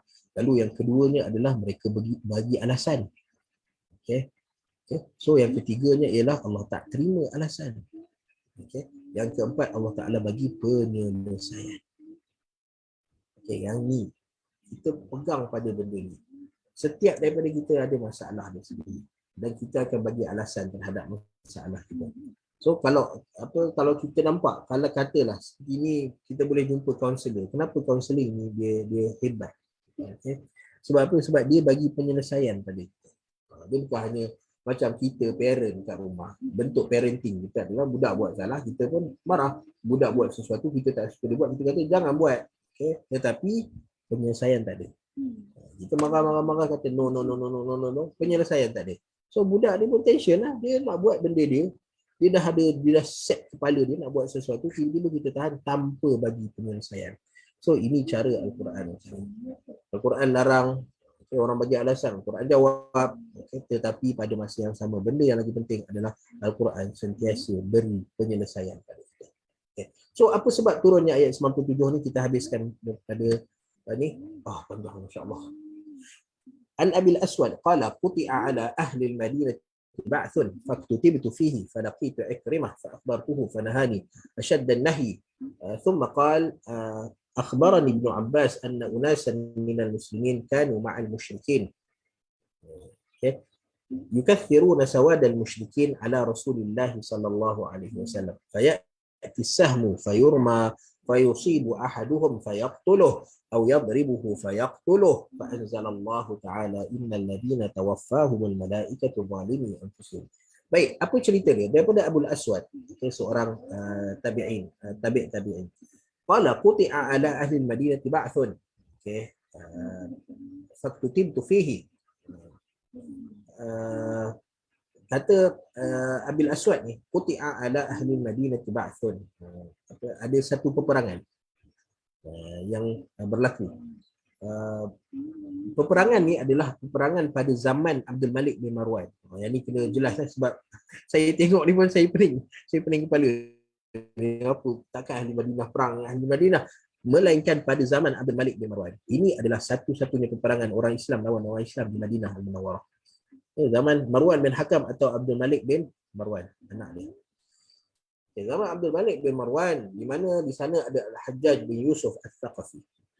Al-Hajjaj bin Yusuf Al-Thaqafi, dia bentuk satu tentera di Madinah Al-Munawwarah untuk lawan siapa? Abdullah bin Zubair di Makkah. Abdullah bin Zubair di Makkah. Orang Islam dekat Madinah Al-Munawwarah diperintahkan untuk bentuk satu tentera untuk lawan orang Islam yang ada di Makkah Al-Mukarramah. Nampak dia punya situasi dia.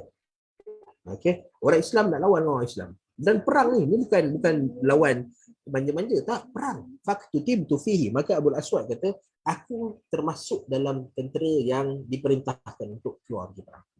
Falaqitu Ikrimah. Maka aku jumpa dengan Ikrimah. Ikrimah ni adalah seorang tabi'in yang terkenal. Maka kata Abul Aswad, Ikrimah fa akhbartuhu fanahani asyaddal nahy. Ya, aku bagi tahu pada Ikrimah, wahai Ikrimah, aku diperintahkan untuk keluar pergi berperang. Maka Ikrimah kata, no, jangan keluar pergi perang. Kenapa? Kerana akhbarani Ibn Abbas. Ibn Abbas pernah bercerita kepada aku, unasan minal muslimin kanu ma'al musyrikin. Pada zaman Nabi SAW, Nabi pernah pergi berperang. Nabi perang lawan orang kafir. Ini orang kafir. Dan dari kalangan orang kafir ni ada beberapa orang Islam dalam dia. Orang Islam yang duduk di Makkah Al-Mukarramah. Bukan semua sahabat Nabi berhijrah. Ada orang yang tidak berhijrah. So ada orang Islam yang bersama dengan orang kafir pergi perang. Sebab apa? Mereka ni nak menyembunyikan keislaman dia. Bila orang suruh pergi perang, dia pun pergi perang. Yukathiruna sawadan musyrikin. Lalu Ibn Abbas kata yang pertama mereka meramaikan orang kafir.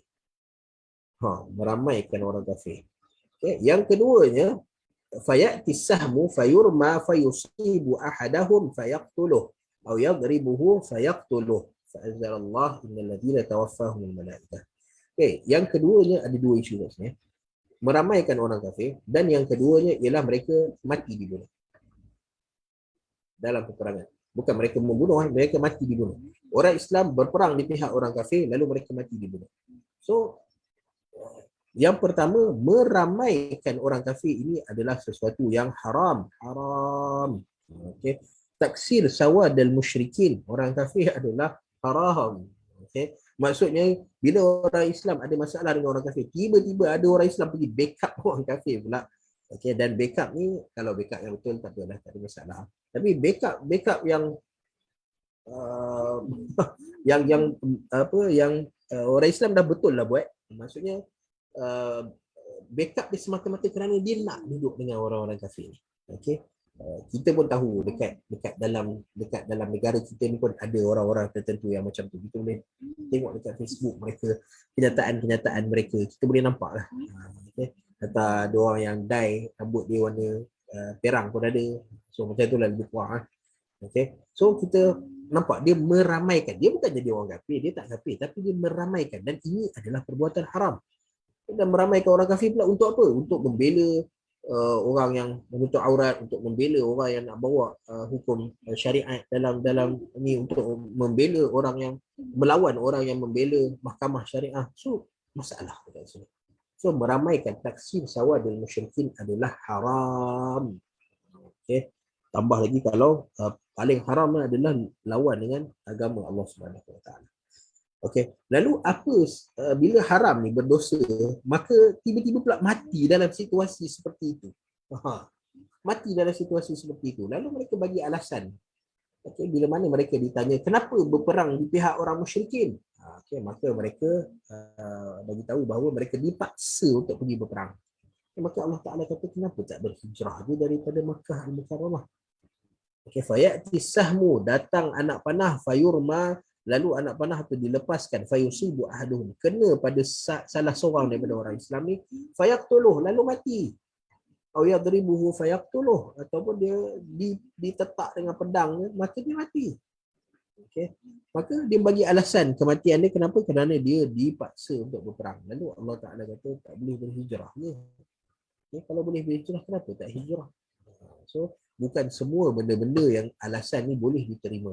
Ada alasan yang Allah Subhanahu Wa Taala kata ada penyelesaiannya. Lalu kita tahu ini adalah antara bentuk contoh. Okay. Contoh situasi dan keadaan bagaimana Allah Subhanahu Wa Taala tidak menerima alasan yang kita beri pada Allah Subhanahu Wa Taala. Kerana apa? Kerana kita mampu untuk mengubahnya. Sebab tu Allah Taala kata innallaha la yughayyiru ma biqaumin hatta yughayyiru ma bi anfusihim. Kita buat perubahan pada diri kita dulu dan Allah Taala akan nampakkan perubahan pada diri kita. Wallahu taala alam. So kita stop dulu dekat ni. Dah dah sampai 4:50 dah. Okay, so kita stop dekat sini dulu. Maka apa yang baik itu daripada Allah Subhanahu Wa Taala, yang buruk itu daripada kekurangan dan kelemahan diri saya sendiri. Okay, daya sokong Turki saya kot. Saya sokong Turki ada untuk jadi khalifah dia. InsyaAllah. Okay, baik. So kita berhenti takat ni dulu. Apa yang baik itu daripada Allah Subhanahu Wa Taala, yang buruk itu daripada kekurangan dan kelemahan diri saya sendiri. Maka kita tangguhkan dulu perkongsian kita dan insya-Allah kita akan berjumpa dan bertemu lagi selepas Ramadan. Ramadan al-Mubarak kita isi dengan banyakkan membaca Al-Quran. Banyakkan pahala untuk diri kita sendiri. Sepanjang tahun kita bermasyarakat, ibu-ibu banyak masa untuk kena buat makan tengah hari, kena apa semua. So sekarang makan tengah hari tak payah buat. So boleh banyakkan masa beribadah pada Allah Subhanahu Wa Taala. Berpuasa di siang hari dan beribadah dan berjaga malam di malam hari. So peluang untuk kita dengan Allah Subhanahu Wa Taala. Maka rehatkan diri kita dulu. Hatta para salaf rahimahumullahu taala, maka apabila datang bulan Ramadan, mereka akan menghentikan kelas-kelas mereka.